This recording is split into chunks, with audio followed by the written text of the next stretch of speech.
I'm Amy Slaba, a registered dietitian nutritionist specializing in gut health and intuitive eating. My goal is to help people feel better and manage their conditions with the power of nutrition.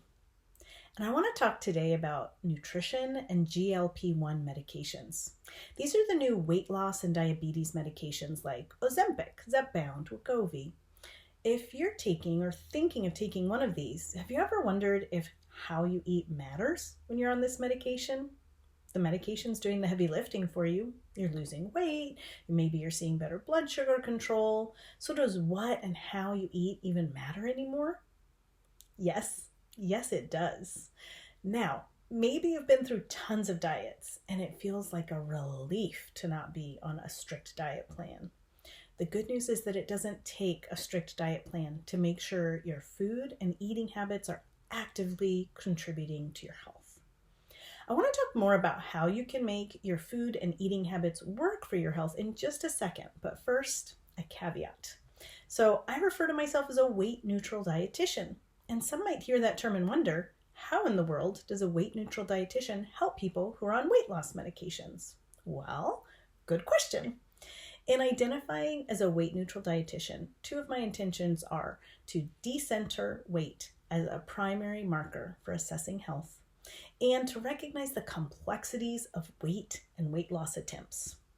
As I'm sure many of you have experienced, you can do all the right things to lose weight, but the scale doesn't always budge.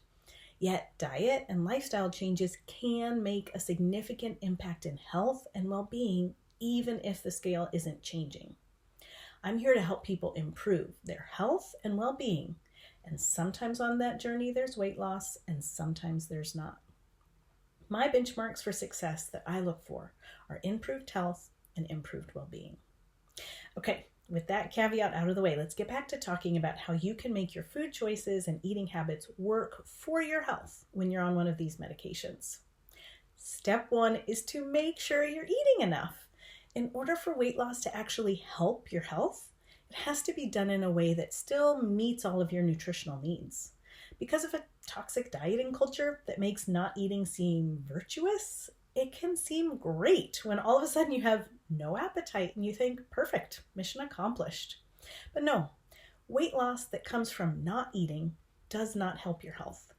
Eat regularly throughout the day and eat a wide variety of foods.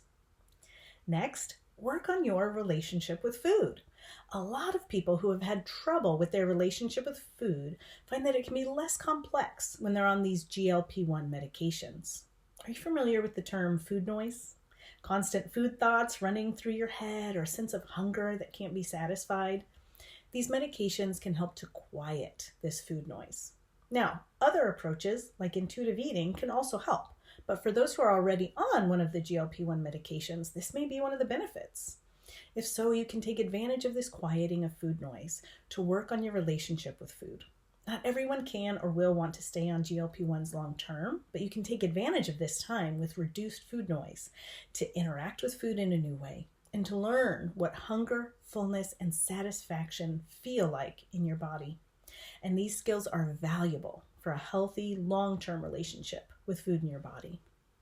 And finally, don't just endure through gut side effects. Remember that actually feeling well is part of health, and having your gut feeling good is part of being able to get enough nutrition in.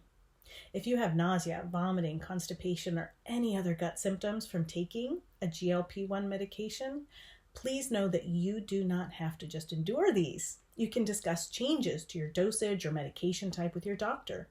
You can also find a registered dietitian, like me, to help you zero in on some strategies that you can try to get rid of these side effects. Usually finding the right balance of food, not too much, not too little, is a helpful starting point. If you're wanting a dietitian as a part of your care team while you're on a GLP-1 medication, I would love to be your guide for that journey.